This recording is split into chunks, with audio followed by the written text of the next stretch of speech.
We needed to just reach out to everyone who has subscribed to our YouTube channel or who has added us to your library on whether that's on iTunes or the Apple Podcasts or Spotify. Thank you all for liking, subscribing, and even for those who have commented. We all are still working, Jay Luke, we are working on The Hobbit, and we are reading that one together. And also for Brian, we haven't started on the Necronomicon. I've been reading a book called Hell to Pay by a local author that Brian may be familiar with.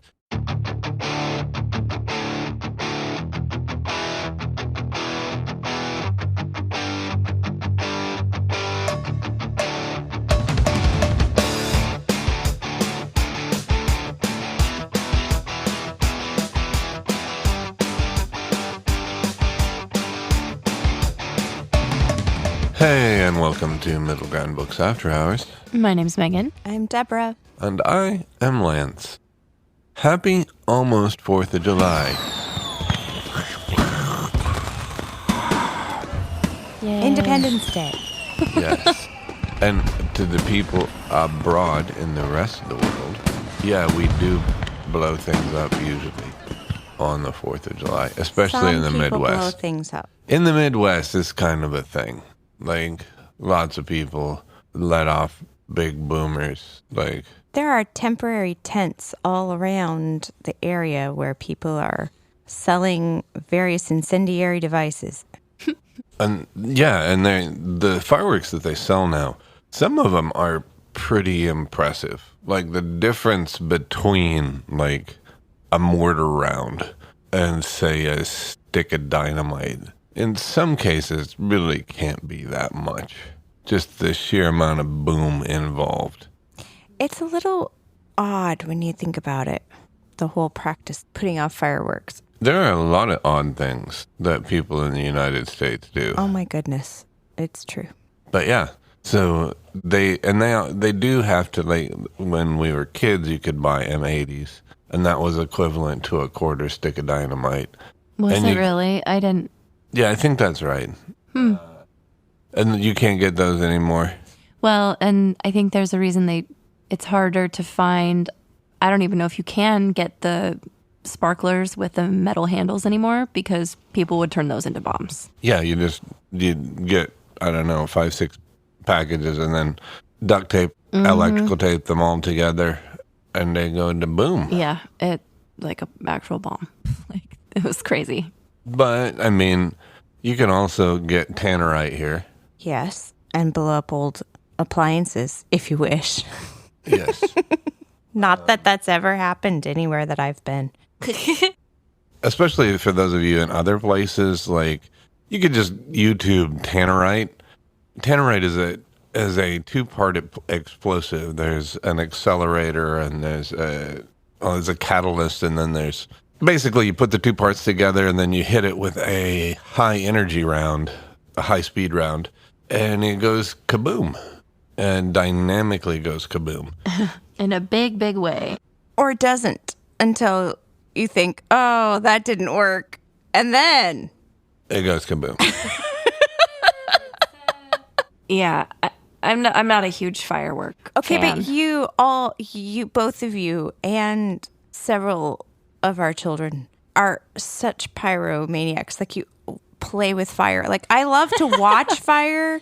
We have a fire pit, and I love to sit around it in the evening when it's cool outside and watch the fire. But both of you and our children have this practice of, taking little sticks and putting them into the fire and then like playing with it. And I'm like, I don't get it. And I've never enjoyed setting off fireworks. I usually am coerced to light a few each Independence Day, but I would much rather watch from a distance. Yeah, I would much rather watch the show than actually be I would the one much lighting. rather blow things up. Mm-hmm. Yeah, I figured. For sure. For me, 4th of July was about going to see a big fireworks display. Mm-hmm.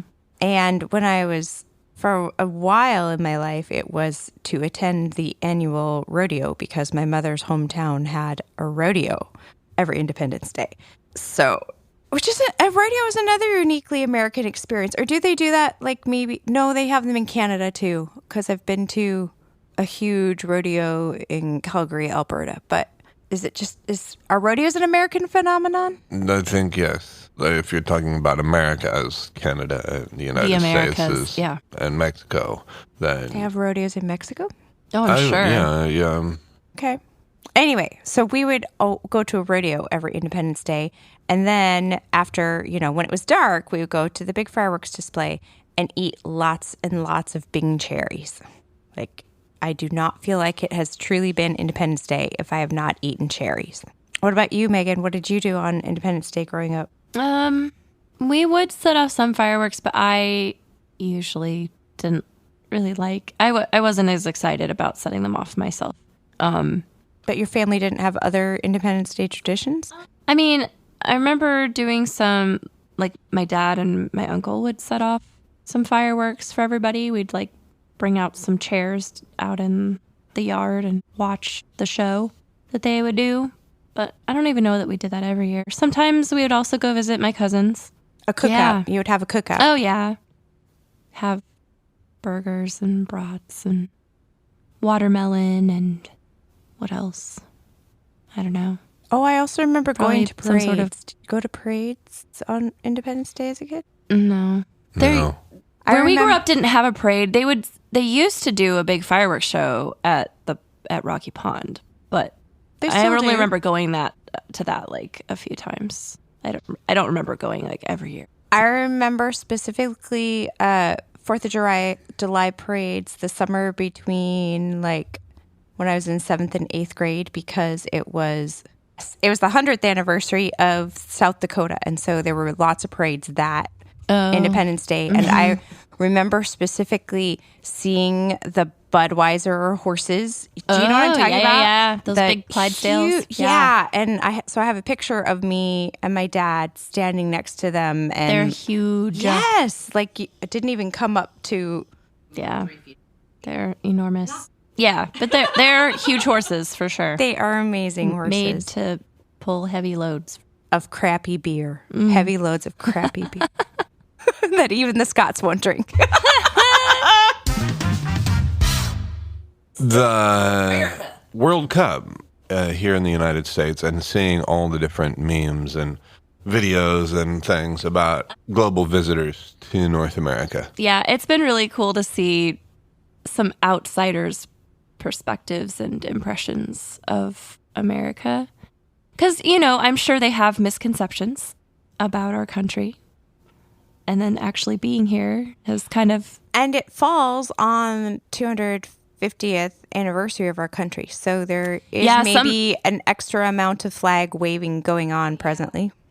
And yeah, I'm interested to see what it's going to be like. Because I think there's still going to be... The World Cup will still be going on during 4th of July. So the visitors are going to get to experience an actual 4th of July in the States. And that should be also kind of interesting for them, I bet. It's interesting. Okay, so even as we're talking, I keep calling it Independence Day, and you guys keep calling it the 4th of July, which gives no context to say what it actually is. It's like, yeah, we celebrate the 4th of July.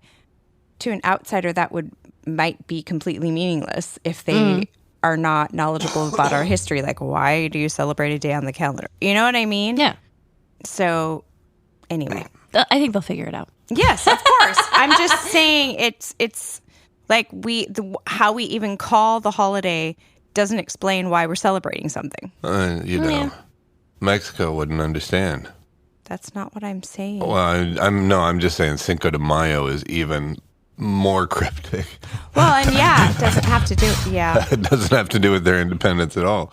It's just. And that's kind of their big day as well. So maybe it's just, is there one for Canada where it's like, September. There is a Canada Day. September 28th, we're going to celebrate the 28th. Is there a day for Canada? They have Canada Day. I know. You mean, do they call it, by the date? And so to other people, it's like, okay, I don't know what you're celebrating, but. So it's Canada Day, not Canada. Canada. I'll be disappointed if it's not Canada Day. Canada Day. Canada Day. It sounds like you're stuttering. Canada Day. Never thought about that. But yeah. Well, it's the same in Cameroon. Their Unification Day. Everyone May just calls 20. it 20th May. Celebrate 20th May. Yeah, so maybe every country has Maybe one it of is those. an international phenomenon to just say the date. Tell us if you're listening in Vietnam. Or France. Or Sweden. So the thing that we're going to do to celebrate Independence Day is we're going to read books. Yeah. We're going to read so many books. What have we got going on in the store? Well, this episode is set to air on Thursday, July 2nd. Yes. So on the 3rd, it will be First Friday in downtown Emporia. So come on out from 5 to 8 p.m. on Friday, July 3rd. There will be artists in residence at our store and other stores downtown, and there'll be specials, and so it'll be a good time. Come and see us. Absolutely. And what else do we have going on? Well, we will have all of our regular book clubs. We'll have the Page to Screen Adaptation Book Club is going to be talking about Project Hail Mary in the month of July. So if you have watched the movie or read the book, or best of all, done both of those things, come and join that discussion. Yeah, and that is the night. Tuesdays and Thursdays are when we frequently have our book club. So I know Diego's hair-raising horror club is going to be talking about the Bog Witch. The Bog Wife. Okay. Not a witch, I'm your wife. Humperdinck. So, and then the fantasy book club is talking about. A Spear Cuts Through Water by Simon Jimenez. Is that in relation to Abby Jimenez? I don't think so. And our mystery book club will be talking about 5 by Ilona Bannister. I am right now 30% done with it and really been interesting so far. We've kind of done it on purpose. The people in the group, we've tried to select books that are like quite different from one another. So yeah, again, this one is quite different from the others that we have read before. So I do encourage you we still have some copies of it in the store. So come on by and pick up a copy and join that. That will be on the 3rd Tuesday, which should be 21st Yes. of July. And we should have these up on the website soonish. Yeah. Hopefully before July is over. So yeah. What have you guys been reading? I recently finished the audiobook The Children by Melissa Albert, which I think I mentioned on another episode that I was going to maybe read next. It always confuses me a little when people have like only first names. Melissa Albert. Yeah. I don't want to talk too much about it, like, because I'm going to spoil it. Well, it's going to make that podcast challenging. Okay. It has pages and... Let me back up. So it's mainly focused on this woman, Gwen, and also is kind of told in some about her past or her childhood. Her parents were artists, kind of, and her dad was an actor and a painter, and her mom wrote these books. And they spent a lot of time growing up on this, they called it the farmhouse, but it was just kind of a, rural kind of remote area, but it wasn't really like an actual like farm. So her mother wrote these very popular children's books and based the main characters on her and her brother. And so basically her and her brother became famous and didn't really know about it or understand, or they kind of became these icons and everyone admires them and looks up to them. But they grew up mostly in this remote area and like weren't around other kids, weren't around like other people. And so everyone from the books like thinks they had this amazing childhood because it's this like, they're sort of this fantasy adventure and like they go on these magical adventures together. And, so everyone thinks what their childhood was like and what their lives were like were very, very different from what it was actually. So like Christopher Robin, A.A. Milne, A Boy and His Bear. Well, yeah, but there's like also there were also strange things that happened with the house. Like her dad was having these weird dreams. And so you're trying to figure out, is there actually like a magical element or some spooky, like, because in the book it's a fantasy. And so a lot of people are like, oh, I wanted that world to be real. And so you're kind of trying to figure out, is this a real thing? Is there really something magical and mystical going on here? Are there clowns involved? No. Or a child's toy that pursues people? No, but there are a lot of like weird things about the house. Like it's a very old house, and like carvings, like the decorative things look a little kind of creepy sometimes. Or like there was a couple like unexplained things that were like weird. The toilet just keeps running? I don't want to say too much about what happens because it's going to spoil stuff. Are there pets? No. Well, there's a guy who used to like be the caretaker of the grounds because the house was sitting empty. It was owned by the mom's family for many years, but it was just sitting empty for a while, and he kind of looked after the place. He had a dog that's mentioned, but that's really... I was going to say that barely the isn't it. groundskeepers don't typically count as pets. No, he has a dog that's mentioned. That's like the only pet. But yeah, she eventually becomes estranged from her brother, and her parents die. I'm not going to go too much into that. But like, so she ends up kind of alone, and so it's about her, and she writes this book, this memoir about her growing up. And so it goes back to like things that happened in her past, and then what's going on with her trying to promote this book. And then her brother announces that because he's an artist. He ended up growing up becoming an artist, but he like makes these weird art shows.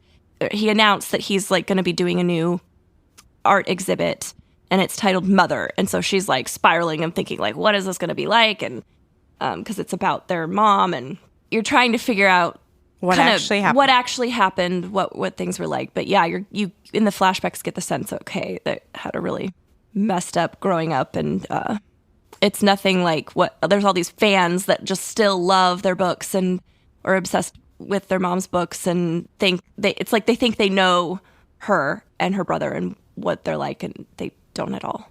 They don't seem to realize they were works of fiction. Yeah. She's very much lost and like struggling in her relationship. Like her life's a mess. Okay, so are you recommending the book or are you not recommending the book? I liked it. The ending was a bit strange. I actually almost want to listen to it again because I'm like, wait, what? It wasn't what I was expecting, and so...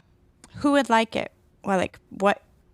Like, you usually do, like, if you like this kind of book, you'll like this. Or if you like stuff with, like, family drama... It's got a lot of that. I do read a lot of those. And has sort of a maybe magical element because there's things about the books. Is it horror? Would I be okay, or would I be like? No, it's not. Okay. It's not horror. There's some spooky things maybe at times, but nothing like too crazy. So it's not fantasy.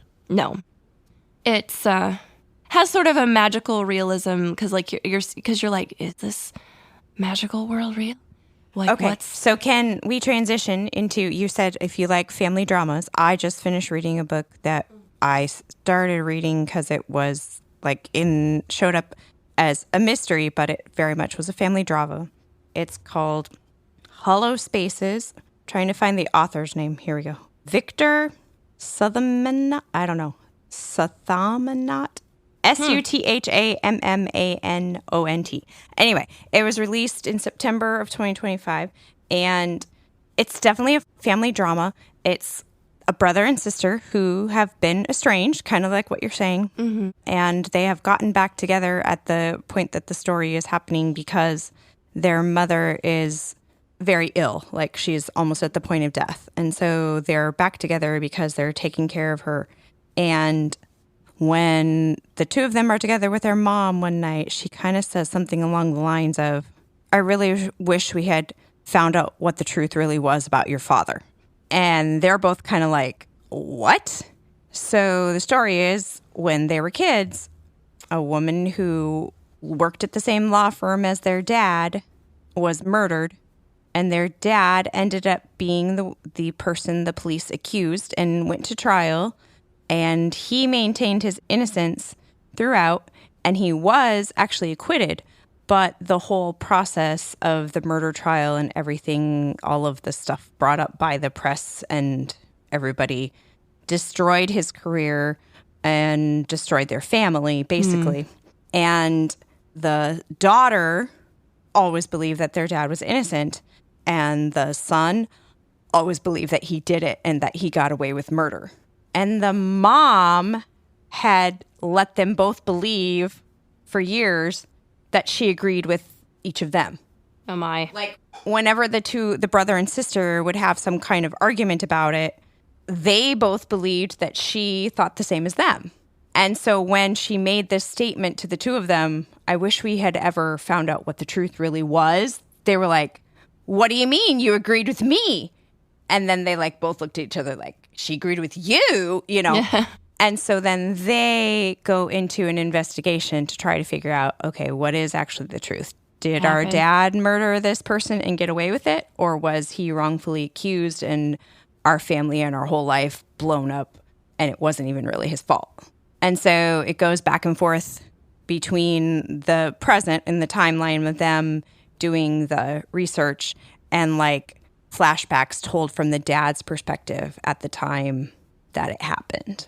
And so the picture of what actually happened gradually comes clearer and clearer until the end. And yeah, it was really well written. One of the other reasons that I decided to listen to it is because not only is it a family drama, which I always love those, and it's a mystery, which I always love those, but it also had this underlying plot because they were a biracial family. In the time that history part happened, she was a career lawyer herself, but their dad was a Chinese American. Like his parents were immigrants and his dad was a restaurant worker. And so he was highly motivated by, I'm going to work hard and make a life and live the American dream and do this for my family, and my children's life is going to be different. And then that like all came crashing down because he was accused of murder.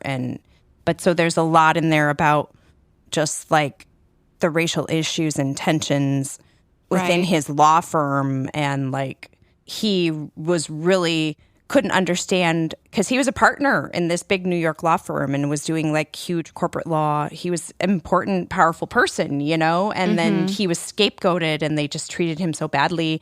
And then they're like, well, you know, you were just our token not white guy. And so then he was like questioning, okay, like, did I really get this position on my merit? Or, you know, so there were so many different layers in the story. It was really well done. And like the kids as adults, they like kind of like what you're saying, they were still struggling with things that had happened in their childhood and their relationship with one another and who they were as people. And so it did have it had a satisfying conclusion. I liked it. So for both of you, if it was a food item, what would it be? I guess for me, something that takes a little bit of work to eat. Like sunflower seeds? Maybe. I mean, like, yeah, there was some real meat to it, but you had like it was also like some of it was hard to get through and hard to read, but I was motivated to find out what was going to happen, you know? So yeah, maybe sunflower or maybe lobster. Pomegranate. Yeah, you do have to work for that. Yeah, I think all three of those foods are good ones. And what about yours, Megan? I would say it probably wouldn't be food. It would be some sort of alcohol. Oh, dear. The parents throw these parties at the house. And It wasn't what you expected. You were expecting it to be fantasy, and it was... You're kind of trying to figure out if it is or not. So it sounds like it is canned goods that you found on your grandma's shelf. With the labels missing. With the labels missing. Yeah. Well, I mean, and that factors in, like, they frequently are, like, scrounging to come up with food.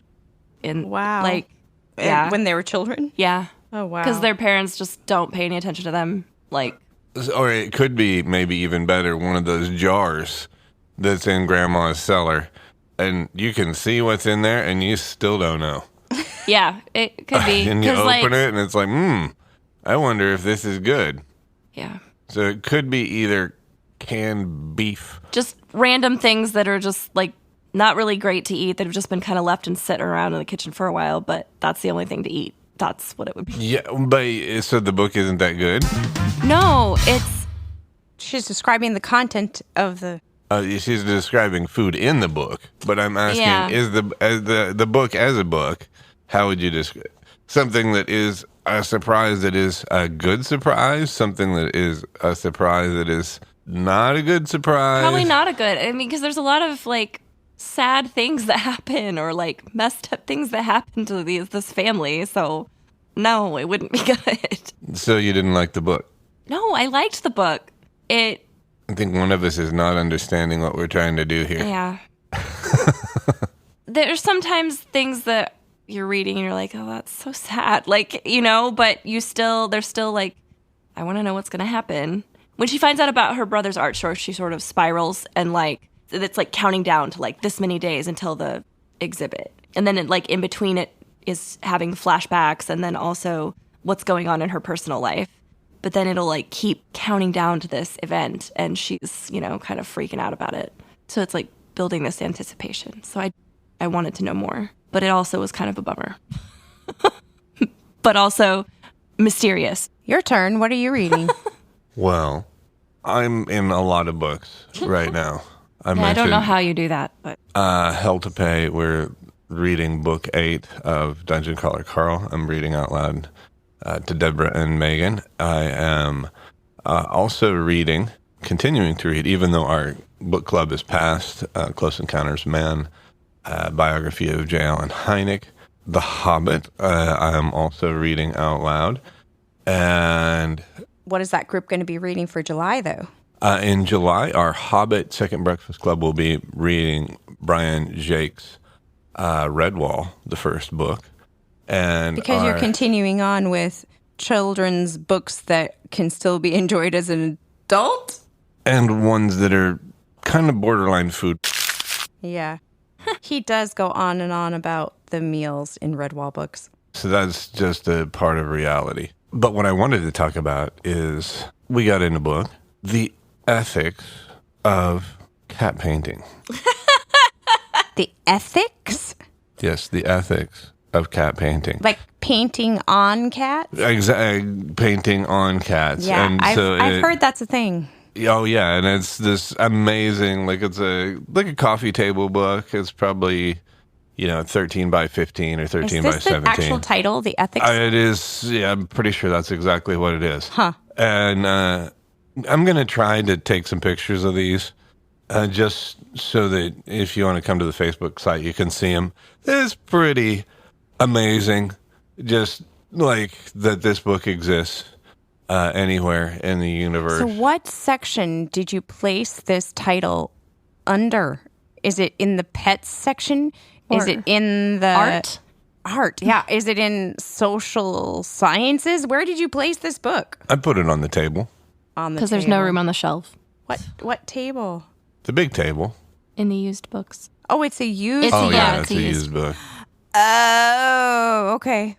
It's weird. It's getting deep. And okay, when I kind of looked through it a little bit, and I don't know why people would do this to their pets. I think it's kind of mean and probably not good for them because, if they're licking this off, the cat's going to lick some of the paint off. Okay, it has been a long-standing tradition, I don't know, for decades now for me to give my mother some book about cats every Christmas. Yeah. I feel 99.9% sure we gave her a book of painted cats one year. Yes, I'm pretty sure we did. Is but it the same book? No, because this is not about how to paint your cat. It's about why you should or should not paint your cat. It is about the ethics. Okay, so this is really a much bigger phenomenon than I had realized. Because when we bought that book for my mom, I was like, okay, this is just some weird, random, whacked thing. But if there's a book called The Ethics of Cat Painting, that makes it sound like it's an actual movement or phenomenon. This is an older book. I don't think there's a lot of new content about this coming out. How would you have new content? I don't. I'm not saying that anything about new or old. I'm saying that somebody felt the need to write a book about the ethics of it. Makes it sound like there are more people doing ethical. But it makes. But what I'm saying is there must be far more people doing it than I guess. I don't know. I don't know why you would bother. And I mean, is it worth getting all scratched and clawed up? No, don't do it. Just leave your cat alone. Let them do their cat things and quit trying to put paint on them. I kind of put paint on your cats, with, please. Teaching your cat about gun safety. That it's humor? But this is actually not. No, it's it is very, for they're reals. being serious. Yeah. The teaching your cat about gun safety thing is just silly. Okay, but people do all kinds of bizarre things with pets as far as grooming is concerned. They give them weird haircuts. They dye different parts of their fur. They paint dogs' toenails. Yeah, and I think that's dumb. But that is definitely a widespread thing with dogs. It's far more Yeah, because widespread, usually I would say, than cats with don't put up cats. with this nonsense, and you get clawed all the heck. Okay, but what I'm saying is, do people worry about the ethics of, is it really ethical to give poor French poodles the traditional ridiculous French poodle haircut? I think it should be a crime. Well, but Maybe they deserve to be laughed at. I mean, the poodle haircut, like the haircuts, like that's, you have to remember that there are quite a few breeds of dogs that their tails are cut. Their ears are cut. Yeah. Their like, ear. That's an Yeah. ethical conundrum as well. Yeah. There's a lot of animals that are like actively and significantly. Okay, but then there's Megan's sister's dog who had to have his tail cut because he was actually injuring himself Yeah. when it was full length. Yeah. He's so Him, the dumb. smart boy. He's so dumb, but he's a sweetie. Yeah. And I think that may be why, like, sometimes the tail docking thing is done, is because, yeah, they keep smacking their tail into stuff and it gets injured. But a lot of times it's also just an aesthetic thing. Like the ears, Tradition. like cropping It's the ears. tradition. Yeah. Of Great Danes. Not in necessary. specific, that was, yeah.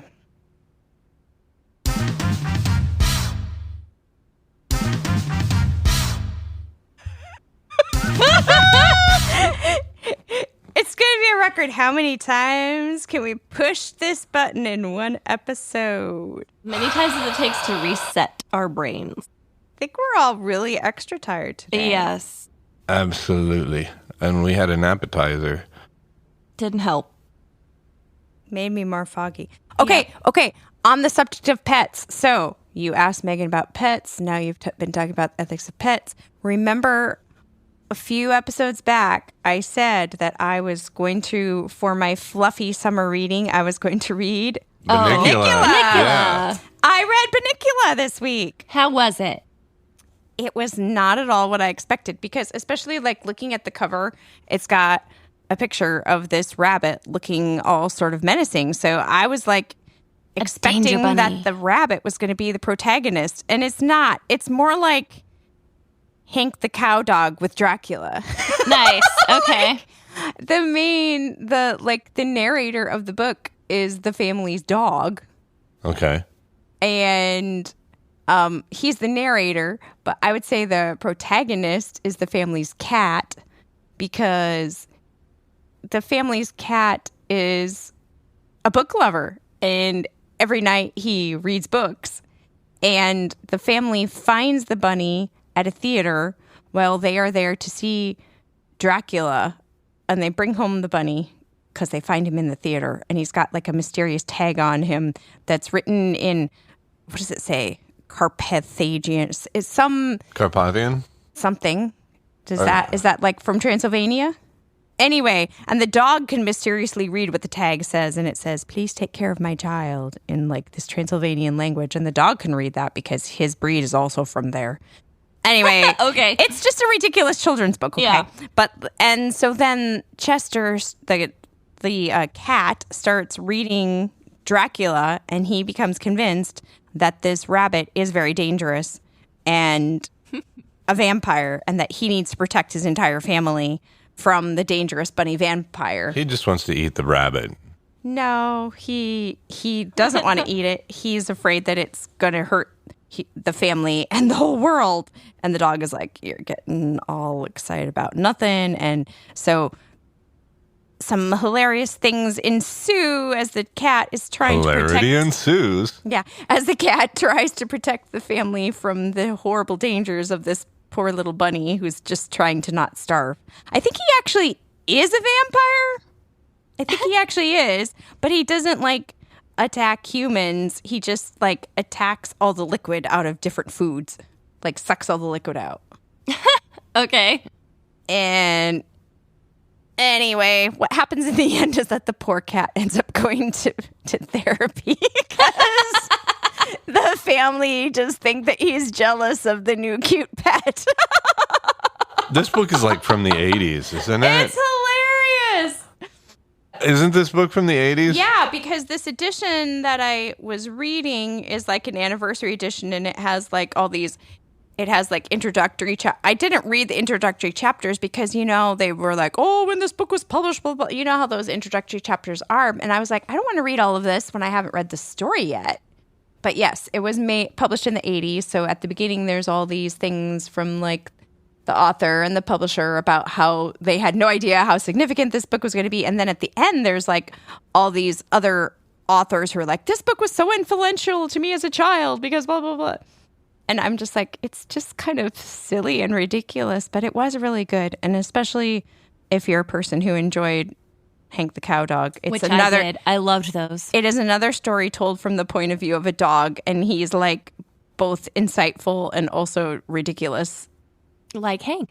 Yeah. Like most of us. It was very enjoyable. It was a great summer read. And Megan, have you noticed that we've been actually selling more Libro FM and stuff on bookshop.org? Yeah, we've been, there have been some specials lately to sort of counteract Prime Day, audiobooks. It's not been billionaires. Yeah.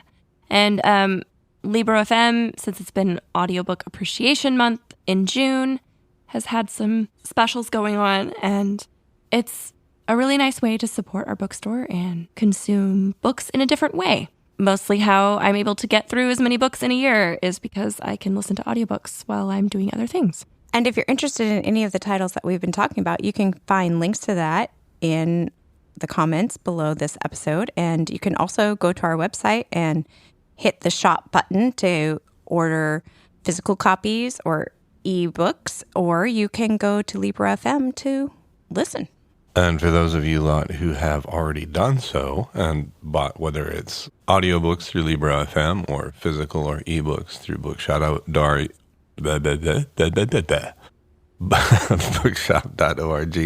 thank you so much. And also, for those of you who have not only subscribed, but commented, thanks so much.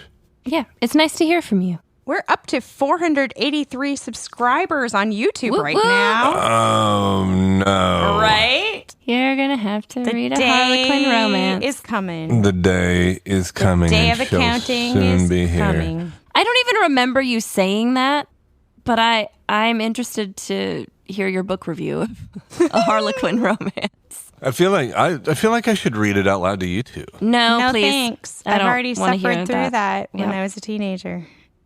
Duck voices. No. And she kissed him deeply. Nope. No, thank you. I have my own book to read. The deal was that I think it was we were around 100 subscribers. I said, if we hit 500, I'll read Harlequin romance from one of Grandma's stories from the 80s. So listeners, we're only 17 subscribers away. We can do it. Torturing Harlequin. And as always, special thanks to Cosmic Adam Sound Studios and Cosmic Ron for everything he does. If you guys heard his Dungeon Crawler Carl references, and that wasn't the last one, that was the one before that.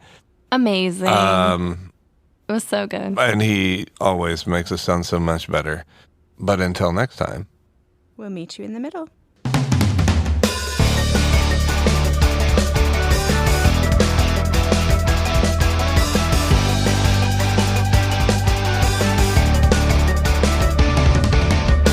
Book lovers, this is Debra from Middle Ground Books. You've been listening to Middle Ground Books After Hours, recorded here in Emporia, Kansas with Lance, Megan, and me. Come to Middle Ground Books to meet your friends, find your next great read, or help a child discover the wonder of imagination. Middle Ground Books After Hours is produced and remotely engineered by Cosmic Adam Sound Studios, producing the vision and making it sound. Cosmic Adam Sound Studios. Let's come together and build something new. We're so glad you spent this time with us after hours. Goodbye until next time when we meet you in the middle.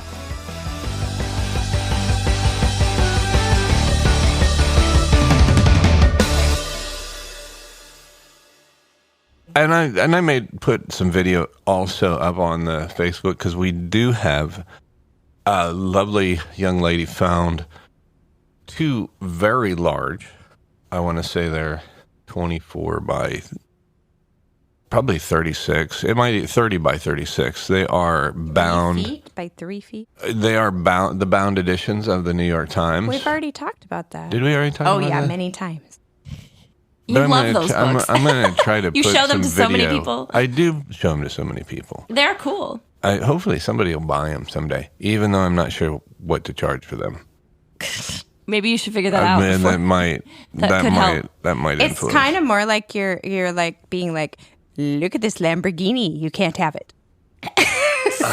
Look at this cool thing. It's not for sale, but pretty cool, right? Yeah, but we could talk about it and maybe figure out what it. No, I'm a terrible salesman.